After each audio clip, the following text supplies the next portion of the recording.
Welcome to Good Morning Football. We are live in New York City. It is October 9th. My name's Kay Adams, Nate Burleson, Kyle Bryant. Welcome to the meat locker that is our studio this morning. Mike here. It's a little cold. It's a little cold. Hey, have a good show. Thank you. Stay healthy out there. All right. Come on. Now go. How dare you? Now it's cold. Oh, I see what you did there. Was that a little Baker Mayfield, Richard Sherman? Might have been. Incredible. We will get to that in a little bit. Well done. That's what you call a physical tease. All right, or a physical challenge, if you will. Listen, you'll hear it here first. It's Wednesday. We have the exclusive announcements of Players of the Week. We do it right here, only on GMFB. So stick around. We'll tell you who went off this past weekend and who will be crowned this week.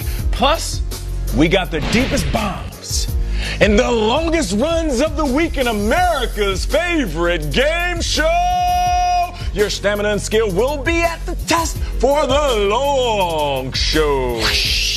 Exactly. And of course, it's Wednesday. I usually do it on Tuesday, but we wanted to move it to the middle of the week. I know you saw the catches, but did you see the footwork? It is toe drag swag. Ready, Kay? Because I'm ready. Is this one of those days? It's one of those days, Kay. One of those Nate Burleson days. It's going down. It happens every couple of weeks. This seems to be one of those days. So let's start with the lead block. Lead block. So yesterday morning, we kind of broke down the story early. Michael Silver put out the statement about Richard Sherman and his comments, saying that Baker Mayfield was disrespectful by not shaking his hand before the game. And Kyle, your first reaction was to bring up a very good point. Let's first go back to yesterday's show. I will say there's something kind of funky going on about this. If you remember Baker in college, aside from the flag planting incident, the one thing that really set him off was against Kansas when he grabbed his crotch. What prompted him to grab his crotch? The Jayhawks refused to shake hands with him at the point toss, which of all things is not a sin I would have him commit. And is there video of this? Is there possible that there was a misunderstanding about what was an intended handshake? Did Richard Sherman reach his hand out and Baker Mayfield backed away from it? I'm a little skeptical of this. There's a million cameras. Kyle's right. Monday Night Football has 1,000 cameras. Where's the shot of this? And pregame, they'll capture anything Baker Mayfield's doing. There was no video evidence. Sometimes it gets messy during handshakes, and Kittle said that he did dap him up. Dun, dun, dun. That was before we saw any video footage. The world was waking up as we were discussing this, and now we do have video evidence. Yeah, it was a weird afternoon on NFL Twitter. Y'all followed it. There was handshake semantics, grainy videos, close-in videos. Did they shake hands? Right. So let's take a look. We got it. Take a look. Break it down. Shall we break it down? Come on over here, my friends. All right. We got video here from our guy, Jake Trotter, who I think was given up by the Warren Commission. And here we go, guys. We have our classic spread formation here. Left to right. This, of course, is a case of attempted character assassination of Baker Mayfield. Remember, there were two shots fired. Two shots.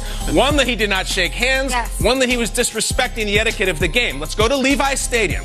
Monday, October 7, 2019, approximately 5:30 p.m. Pacific time. As I said, the Warren Commission, this video, I believe, was taken from the Napa Valley Book Depository. But here we go. We got 5 captains right here in the middle. We have the accused, Baker Reagan Mayfield. Reagan, interesting middle name in this context. The accuser right here, Richard Kevin Sherman. Mid-hug here with Hubbard. Let's see how this goes. Action. Let's watch the action play out. What do we got? Baker set up right here in the middle. Sherman's gonna hug Hubbard. Quick with Hugh lit right here. And here we go. Eyes Baker. Baker turns, the hands raised, and free. All right. Now listen. That's a handshake.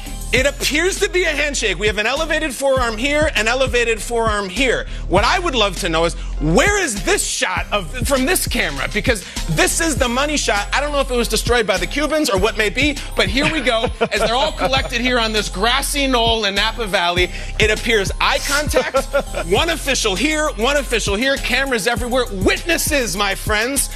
And this is the moment, so let's roll it and see how this plays out. Okay, what do we got? Okay, advance this now. Baker, Sherman, eye contact, and then he's moving. Baker's still looking. We're going on to hug the next captain. If anything, Kittle gets left hanging because Baker is still looking at Sherman. Kittle's still being left hanging. Get out of my shot. We're hugging Whitehead, and we finally get to it. Could I go in a little closer, please? Now, you don't see the moment of handshake, okay? That if they didn't handshake, we'd have some sort of magic handshake theory that took place behind this. Oliver Stone is going to do the football life of it. But guys, this looks a lot like a handshake to me. If anything, the blow-by was done a little bit by Sherman, who went right through this thing like a drive-through. So Baker didn't have the etiquette. Baker didn't shake hands.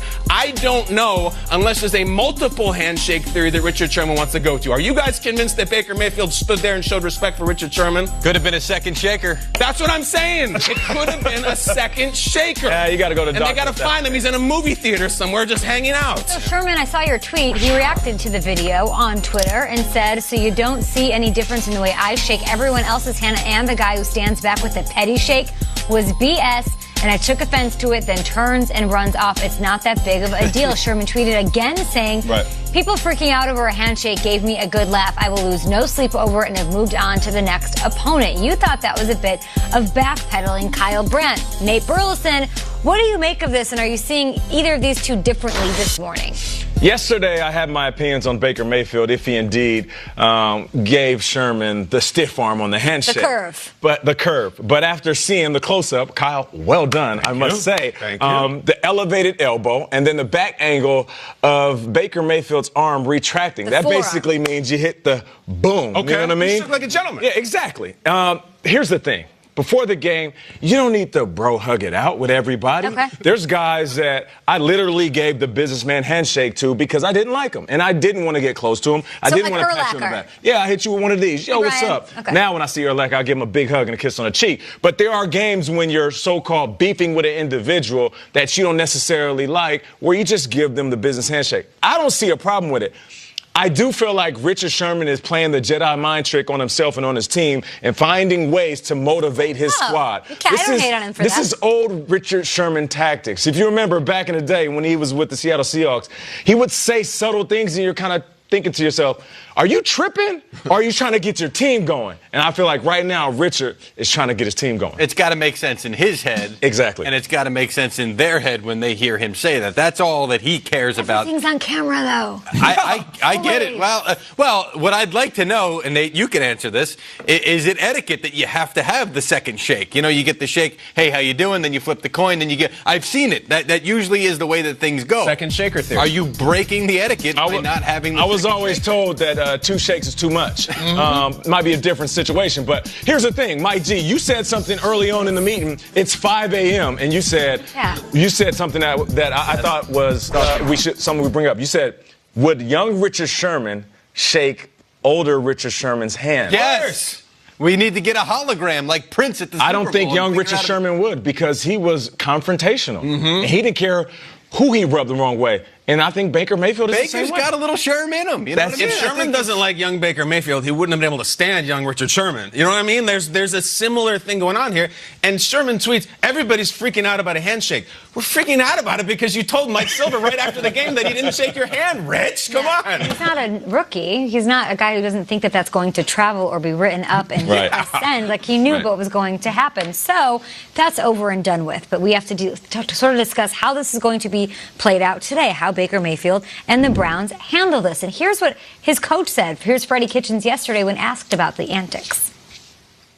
Well, I think different people find motivation from different things. And I think ultimately it's what we do on the field, not off the field, in that type setting that matters. Ultimately, we go to the game with a plan. We execute the plan. And we're usually successful. If it's a good plan, we execute it. We're usually successful. It has nothing to do with things off the field like that. It's all about how you play the game. Browns coming off a loss. Baker Mayfield playing some of the worst football that we're seeing in the NFL right now with 8 interceptions, just 4 touchdowns. And this week they have to face the guy who's playing the best football in the NFL this year, Russell Wilson, and the Seahawks for Week 6.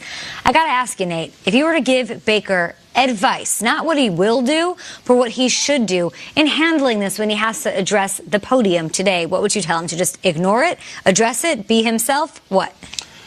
I would say be himself and address it as he sees. Yesterday, I thought that Baker Mayfield was in the wrong, and I apologize for assuming that Baker Mayfield didn't shake Richard Sherman's hands. But if Baker Mayfield did exactly what we just saw, address the situation as is. He looks good coming out. Look to the camera, talk to Richard Sherman, and be like, I shook your hand. What more do you want from me? I feel like Baker Mayfield at this point, he's already left the dock on the not being humble. Sure. Yeah. Just go ahead and continue to be the same individual. I can care less about him not playing well. That's just the way the game goes. Even when he's losing, though, he acted like that and has that bravado and gravitas because he was a winner. He turned this team around last year. He was a winner after being a walk-on in college. He's not winning right now. He's actually losing badly. And his post-game, his press conference during the post-game, I mean, he was downright, I don't want to say it's going to get pouty. I mean, that's dejected. He was dejected, right? But he's not going to go tail between his legs. He's never going to be that guy. Listen, I would almost embrace it now because the more questions about this, the fewer questions about how poor of a football team you are right now offensively and how poor that showing was the other night. So embrace it. Lean into it, as the folks say. You know how we always anticipate Belichick's handshakes with his former assistants after the game? This one before the game for Baker, when Bobby Wagner comes through in the handshake line for the coin toss, okay, that's Grant and Lee in 1865. That's the most anticipated. And Baker should hug him and go like this and just squeeze him in and make it the most earnest, respectful handshake of all time. Lean into it, like you're saying. Literally. Does he come out looking like the victim here, Baker Mayfield? Yeah, it comes out well. Because it came out like Richard Sherman made up some nonsense, and then the video's like, Ritz, he shook her hand. Actually, Baker wins this. All right, we're here to preview Week 6, of course, looking ahead to the Redskins. They find a new interim coach. They have to find a new head coach, though. But why is a current head coach being asked about it, Mike? Great question. We'll answer it later, right? Sure. Levity from that head coach always, right? And Sam Darnold.